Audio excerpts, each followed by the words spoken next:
Misericordia, senda de paz. ¿Qué tal, amigos? Nos da mucho gusto estar de nuevo con usted en su programa Misericordia, senda de paz. Hoy tenemos un invitado especial. También el tema que tocaremos es un tema muy especial. Hablaremos acerca del bautismo. Desde luego, el bautismo de Jesús y luego nuestro bautismo. Para eso hemos invitado al seminarista Rafael Becerra. Bienvenido.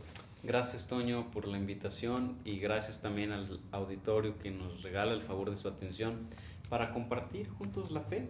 Siempre compartiendo y estando abiertos podemos crecer.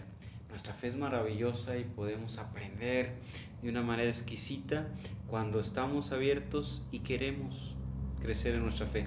Quisiera yo dedicar este programa especialmente para los enfermos, por supuesto, y para los que cuidan a los enfermos. Gracias por esta labor callada, sincera, sencilla, desinteresada de cuidar a los enfermos. A todos ellos yo dedico este espacio de programa. Que Dios les siga bendiciendo y dando la gracia de seguir adelante en su enfermedad o en la asistencia a los que están enfermos.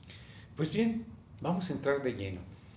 De repente podemos nosotros pensar que ya hemos escuchado algunas veces este tema del bautismo de Jesús y por qué no decirlo, quienes asistimos a misa, escuchamos la narración directa del evangelista. Hoy queremos tocar un poquito más allá de lo que comúnmente hablamos acerca del bautismo de Jesús. Vamos primero a escuchar la palabra del Señor directamente desde el Evangelio según San Mateo. Y para esto le vamos a pedir al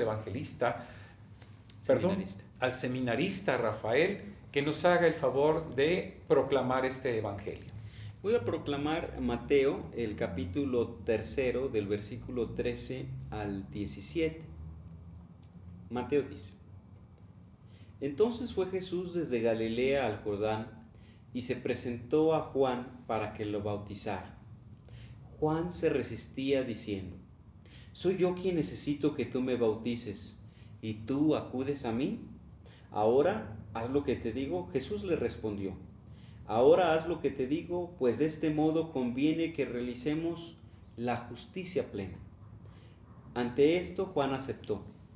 Después de ser bautizado, Jesús salió del agua y en ese momento se abrió el cielo y vio al Espíritu de Dios que bajaba como paloma y se posaba sobre él. Se escuchó una voz del cielo que decía: Este es mi Hijo querido, mi predilecto. Palabra del Señor. Gloria a ti, Señor Jesús.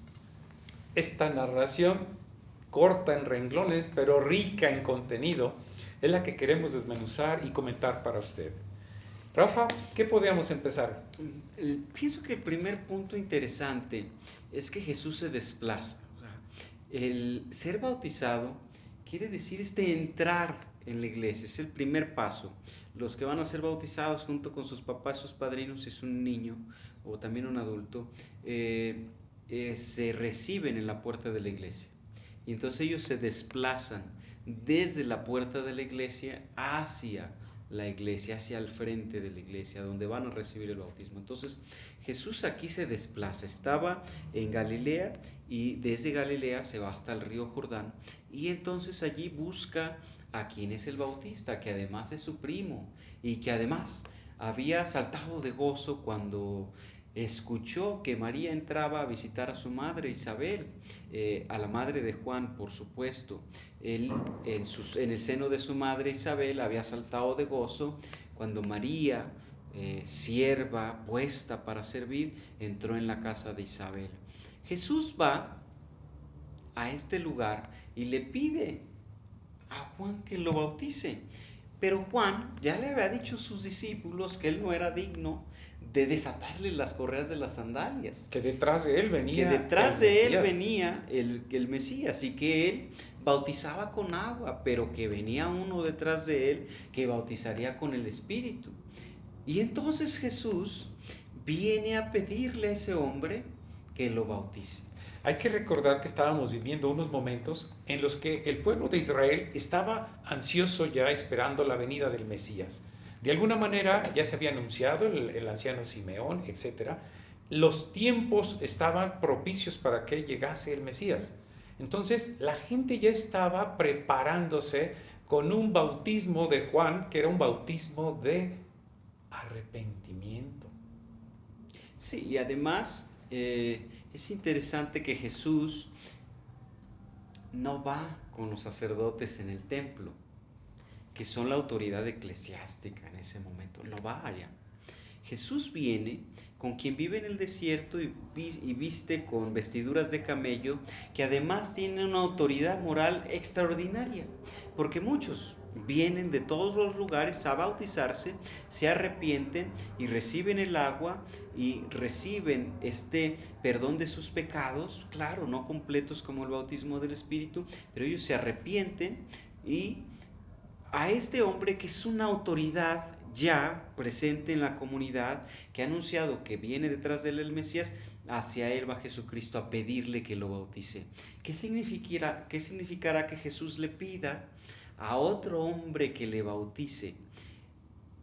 Pienso que es extraordinario. Benedicto XVI lo narra de una manera bellísima y dice Benedicto XVI, Jesús era un hombre judío y Jesús quería cumplir con toda la profecía, con toda la ley, con todos los profetas, y entonces por eso todo lo que dice y todo lo que hace tiene un sentido, no lo hace porque Aquí hay que ver también un aspecto. Era verdaderamente hombre. Como Dios no necesitaba nada, pero como hombre estaba cumpliendo todas las normas, los requisitos que dictaba la tradición judía, de la religión judía. Y él era judío. Él era judío y por eso Benedicto XVI lo retrata de esta manera exquisita en su naturaleza de hombre como el que cumple. Exacto. El que cumple todo, no solamente lo establecido, sino también la voluntad del Padre. Y lo principal que cumple Jesucristo es la voluntad de su Padre, y por eso supera a él la ley y los profetas. Pero bueno, dice entonces Juan, ¿soy yo el que necesito que me bautices? ¿No es él el que anda bautizando a la gente? Entonces Juan reconoce en Jesús, ya en la persona de él, frente a otros que están allí, que él es el que bautiza, él es el que da el verdadero bautismo, no es Juan el que Juan lo ofrece como antecesor. Sí, y Jesús le responde, ahora haz lo que te digo, pues de este modo conviene que realicemos la justicia plena. ¿Qué significará la justicia plena? Pienso que aquí habría que gastar unos minutos para hablar acerca de este término, la justicia, porque dice textualmente, para que se haga la justicia plena. ¿Querrá decir que no se realizaba la justicia antes que eso? Quizás no. Y entonces aquí hay un bellísimo desarrollo exegético que habla sobre esa justicia, la justicia plena. Y vale la pena, quizás el bautismo del Señor lo hemos visto desde la presentación de la Trinidad, que es verdad, pero aquí vale la pena reflexionar. Fíjense, me gustaría compartir con todos ustedes esta narración exegética que viene en esta Biblia. Dice, la justicia de Dios no es otra cosa que la voluntad divina de salvación gratuita ofrecida para todos. Y es esto lo que Jesús llevará a su plenitud en cada palabra y en cada gesto de solidaridad y de perdón con que acogerá a los pobres, a los oprimidos, a los marginados. Bautizándose con los pecadores en el Jordán, carga sobre sus hombros solidarios todo el peso del pecado y del sufrimiento humano. Solo después de pasar Jesús por este bautismo del pueblo pecador, se abre el cielo y el Padre lo señala como su Hijo predilecto y se hace explícita su misión. Y entonces este bellísimo punto exegético, cuán importante es que leamos las letras exegéticas de nuestra Biblia. Esas letras chiquitas que vienen abajo de cada capítulo nos hacen una explicación, porque a veces no entendemos en su totalidad la expresión textual. Y esta palabra de hacer una justicia plena nos lo explica. Carga sobre sí para que todos sean dignos de una salvación. Pero además, a veces nosotros juzgamos, si haces esto, haces aquello, te vas a salvar. Si dejas de hacer esto o dejas de hacer aquello, entonces esos no se van a salvar. Y a veces nos sentimos buenos. Yo soy bueno, yo me voy a salvar porque hago o deshago, y aquellos que no lo hacen o que no están en este grupo o en este movimiento o no en esta acción, esos no se van a salvar. Como oferta, La salvación está disponible para todos, como una oferta gratuita de salvación. Eso es la justicia plena, ¿verdad? Sí. La oferta gratuita de salvación para todos. Como hace rato comentabas, no es una imposición, es una oferta para todos. Estábamos comentando acerca de esta narración del evangelista Mateo, acerca del bautismo de Jesús, y que habíamos hecho un análisis de algunas expresiones. No quisiéramos pasar por alto otras más que hay que analizar y poner en claro, porque cada una de ellas encierra un gran contenido y enseñanza para nosotros. Voy a dar lectura a una línea más. Dice: después de ser bautizado, Jesús salió del agua y en ese momento se abrió el cielo.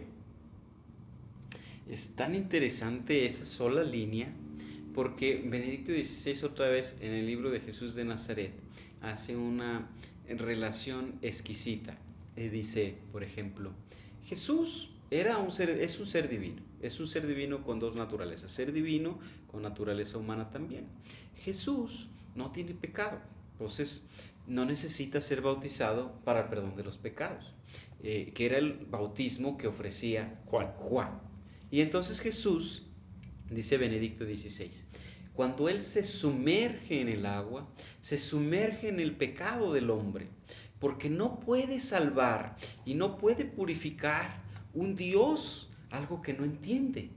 Por eso nadie puede decir que este Dios de los cristianos no entiende al ser humano, porque Jesucristo se sumergió en la profundidad del pecado del hombre y desde ahí lo rescató. Desde ahí Jesucristo emergió, salió del agua con una nueva vida, y entonces con una vida en la que se abrieron los cielos y entonces está abierta la gloria y la posibilidad de la salvación para todos.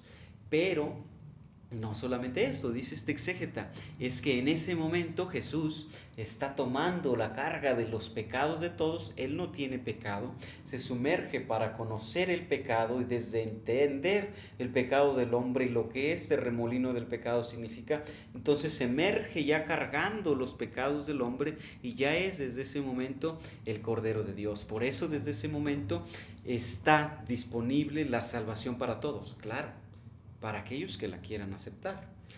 Sí, pero también hay que entender que al sumergirse y salir a una vida nueva es precisamente entrar en la vida del Espíritu, porque nosotros al ser bautizados es precisamente eso, es la puerta de entrada de un catecúmeno, le llamamos, el que no ha sido bautizado, y que al ser bautizado entra en la iglesia. Y al entrar en la iglesia, como miembro de la iglesia, sabemos que nos hacemos hermanos de Jesucristo, hijos de Dios, herederos del cielo, etc. Pero nosotros, al entrar en la iglesia, estamos en el camino correcto para la salvación y llegar al cielo. Se ha abierto el cielo. El mismo Jesucristo, al sumergirse, carga con nuestros pecados para que nosotros podamos ser salvados. Claro, y en el párrafo 536 del Catecismo de la Iglesia Católica, que ha sido también un encargo de Juan Pablo II para Benedicto XVI, describe bellamente el bautismo de Jesús y dice: el bautismo de Jesús es por su parte la aceptación e inauguración de su misión, la misión de Jesús como siervo doliente. Se deja contar, imagínense esto, Jesucristo, el Dios verdadero, el Hijo único de Dios que existía antes de todo, por el cual fue creado todo, a través del cual todo fue creado y para el cual fue creado todo, se deja contar entre los pecadores. Me gusta esta imagen de la hermana Glenda que dice: imagínate si a ti te propusieran hoy que te convirtieran en hormiga para que salves a las hormigas. ¿Estarías tú dispuesto a hacer eso? Es lo mismo que hizo Jesús por los hombres. Él era Dios y se hizo hombre.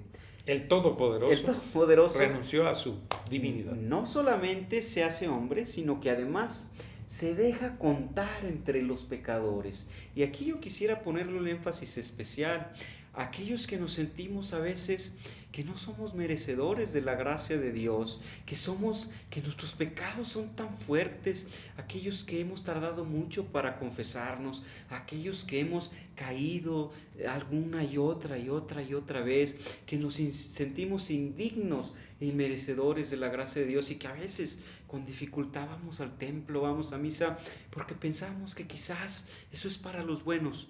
Jesucristo se hizo contar frente a su Padre Dios entre estos, los más pecadores.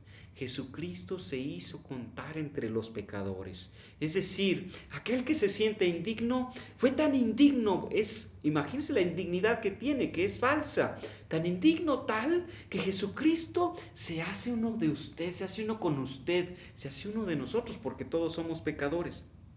Es ya, dice el catecismo, Jesucristo, el Cordero de Dios que quita el pecado del mundo. ¿Cómo podría quitarlo?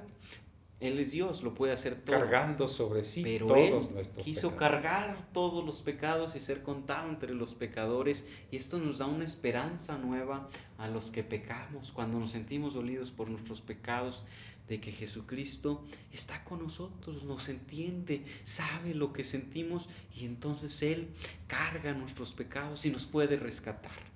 Aquí el texto, quiero continuar donde dice: y en ese momento se abrió el cielo y vio al Espíritu de Dios que bajaba como una paloma y se posaba sobre él.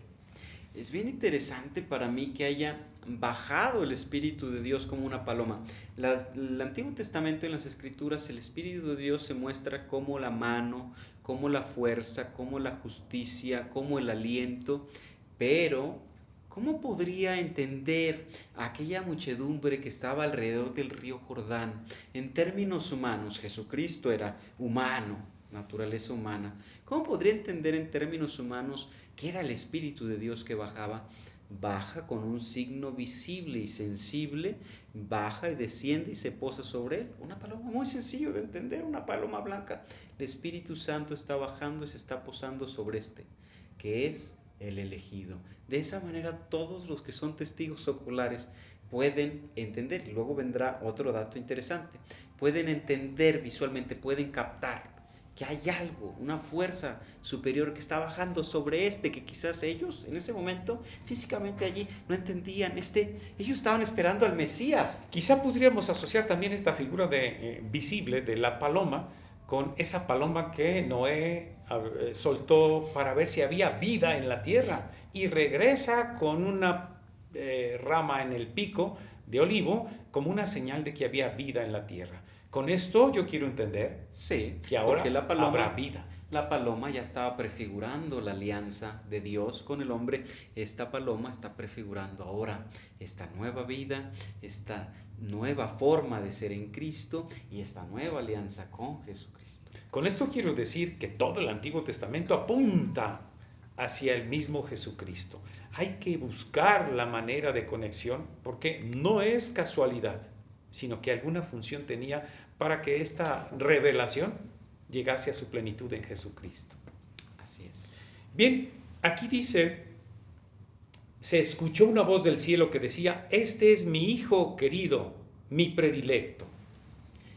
Imagínense ustedes que está en la muchedumbre y que mira que Juan el Bautista, su líder en aquel momento espiritual, bautiza a un hombre, se posa una paloma, este signo que para ellos es muy contundente de alianza y de vida, se posa sobre él y luego escuchan una voz que viene del cielo.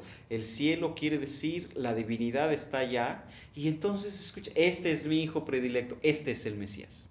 Para ellos este es el elegido. Por si quedaba duda, porque Juan ya les había dicho. No le queda duda a nadie, porque ellos lo escuchan. Nadie pudo haber producido aquella voz de que este es el Hijo predilecto y de que este es el Mesías que todos están esperando. Es extraordinario pensar que la Trinidad está allí presente y que los que están ahí presentes ni lo entienden todavía. Todavía no entienden. Es un solo Dios verdadero que son una misma persona y que están aquí presentes en su plenitud junto con nosotros. Sin duda, la Trinidad desde el principio de la creación ha estado presente.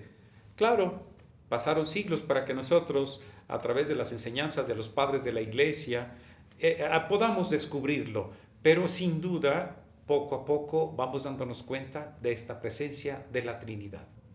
Hemos estado comentando acerca del bautismo de Jesús. De acuerdo a la narración del evangelista Mateo, hemos hecho algunas, diríamos, reflexiones en torno a este texto. Pero ahora me gustaría llegar a este punto. El bautismo de Jesús, ¿qué tiene que ver con nosotros? ¿Qué relación hay con nosotros? ¿Por qué se bautizó Jesús? Y nuestro bautismo, ¿qué tiene que ver? ¿Por qué nos bautizamos? ¿Qué hay de bueno, podríamos decir, en el bautismo? Quizá lo hemos escuchado, y sobre todo quienes ya han estado en algún bautismo han escuchado con detenimiento todo el rito. Es rico. Así es de que ahora vamos a comentar en torno a esto. Bueno, quienes hemos participado en algún bautismo, es un rito exquisito, y que después del Concilio Vaticano II se han unido todos los elementos desde Jesucristo, las primeras comunidades cristianas, la Edad Media y hasta nuestros días, para ponerlos todos juntos como ha sido desde el principio. Entonces, en el bautismo podemos encontrar elementos bellísimos, bellísimos, de esto que se nos otorga como una oferta gratuita de salvación. El bautismo, primeramente, pues nos introduce en la vida sacramental, ¿verdad? Nos abre la puerta de los sacramentos. Al ser el primer sacramento que recibimos, nos abre la puerta a los demás sacramentos. Uno podría decir, alguna vez me pasó en el seminario que alguien preguntaba para llevarle la unción de los enfermos a una persona que estaba muriendo en un hospital. La primera pregunta que se debe hacer: ¿está bautizado? ¿Está usted bautizado? La persona no estaba bautizada. Bueno, entonces no tiene sentido quererle dar el sacramento de la unción de los enfermos a una persona. Por supuesto que se puede atender, se puede escuchar, se puede bendecir a todos, pero el sacramento, si no ha recibido el bautismo que nos introduce a la vida sacramental, pues no podemos seguir recibiendo los demás sacramentos. Como hemos escuchado la narración de que Jesucristo emerge del agua, emerge con una nueva vida, así quien es bautizado emerge en una nueva persona. Ya no es la misma persona.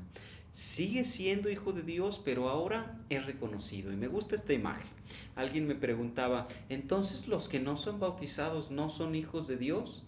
Por supuesto que todos somos hijos de Dios y somos seres humanos. No, yo voy más allá. Hay quienes dicen, ¿se van a salvar los no bautizados? Que ese es otro asunto que tendríamos que tratar. Sí. Y entonces le decía a algunas personas un día, me gusta esta imagen, digo, cuando usted tiene un hijo, aquí en México se acostumbra que usted tiene el hijo, pero para la sociedad y para las leyes, ese hijo, pues de quién será, quién sabe. Usted lo tiene que ir a llevar al registro civil para ponerle su nombre, y le pone sus huellitas, y a partir de ese momento, ese hijo es reconocido legítimamente como hijo suyo de esta mamá y de este papá y de estos abuelos. Lo mismo sucede. Y como ciudadano. Y como ciudadano, lo mismo sucede en el bautismo. Nosotros somos reconocidos porque tenemos esta afiliación con Jesucristo, somos reconocidos como hijos de Dios y además ciudadanos del cielo. Y otra cosa, ¿qué sucede con la fe?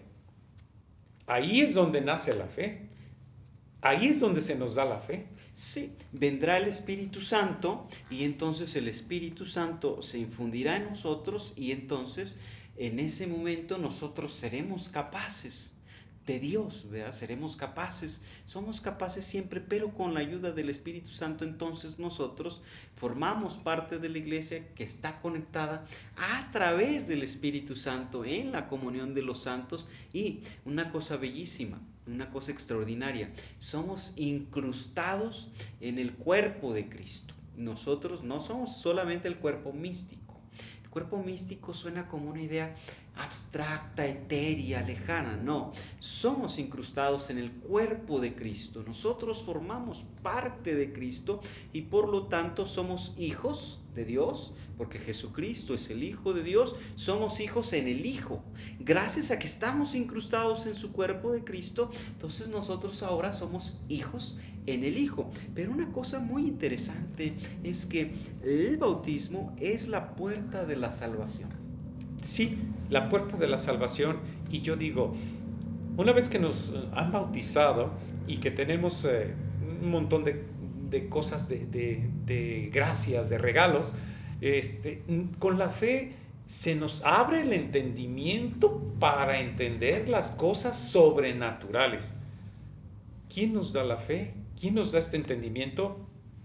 La fe es un don del Espíritu Santo, ¿verdad? Y entonces Karl Rahner, un teólogo moderno, hace una interesante reflexión y dice: en el fondo hay cristianos anónimos y entonces la salvación está disponible para todos, por lo menos como posibilidad.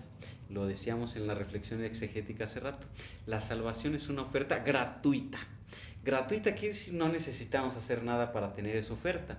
Entonces, porque el amor de Dios es gratuito, entonces a través del bautismo se abre la puerta de la salvación, porque Jesucristo, si el bautismo nos introduce en el cuerpo de Cristo y Jesucristo ha dicho de sí mismo que Él es el camino y que Él es la verdad y que Él es la vida y que además Él es la puerta, nadie puede entrar al cielo si no es a través de Jesucristo. Luego entonces una persona que no está bautizada podrá entrar al cielo. Bueno, tendríamos que hablar de los tipos de bautismo: el bautismo de agua, el bautismo de sangre, el bautismo de deseo. Y también pudiéramos hablar de uno que es pudiéramos entenderlo, el bautismo de misericordia, allí donde nosotros no podemos escudriñar, en donde la voluntad de Dios está más lejana de nuestra posibilidad de entendimiento. Pudiéramos también suponer que Jesucristo, en su infinita misericordia, a aquellos que no le han conocido en vida, puede ofrecerlos quizás al final de su vida, ya estando frente a su presencia, la posibilidad de salvación, y entonces a través de él podrían entrar en la salvación. Has hablado de un tema interesante. ¿Quién soy yo para cuestionar si Jesús debe o no debe salvar al que su misericordia quiera?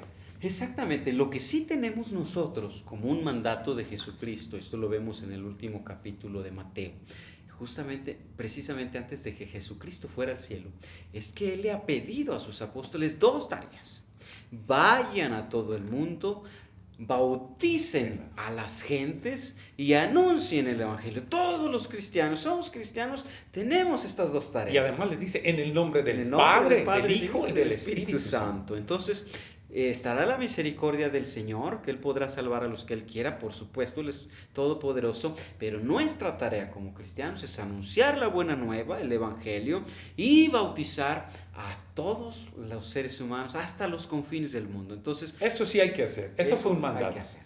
Definitivamente. Y me encanta este punto, lo podemos leer en el rito del bautismo, en la explicación del bautismo, en la carta de San Pedro, primera carta de San Pedro, en el capítulo 15, dice que cuando somos bautizados, compartimos la divinidad de Dios, es decir, compartimos la divinidad de la Trinidad. Esto es exquisito, esto es extraordinario. ¿Quiere decir que yo me hago Dios? No, eso sería erróneo pensarlo.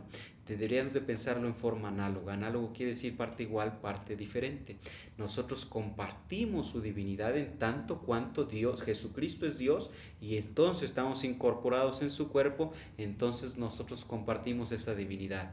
Si Dios conmigo, ¿quién contra mí? Si yo comparto la divinidad de Cristo, ¿qué más puedo pedirle a Dios? Y además, ¿qué otras cosas adquirimos en el bautismo? Cuando nosotros somos bautizados en la iglesia católica, mencionar algunas cosas que podemos decir: gracias, regalos, que nos hacen verdaderamente dignos cristianos. Una cosa muy importante: se borra el pecado original y todos los pecados que se hayan cometido hasta ese momento. Hoy tenemos la tradición de bautizar a los infantes desde la Edad Media, pero ellos no han cometido ningún pecado, por supuesto. Pero en el caso de los adultos, todos los pecados que hayan cometido hasta ese momento son borrados, e incluso el pecado original, que viene por herencia de nuestra condición caída como seres humanos.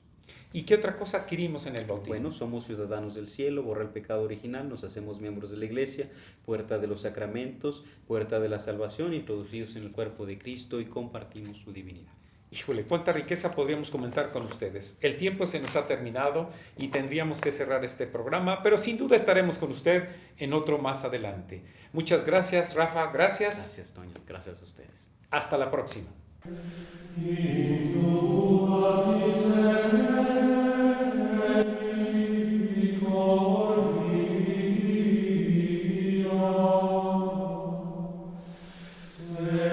misericordia, senda de paz.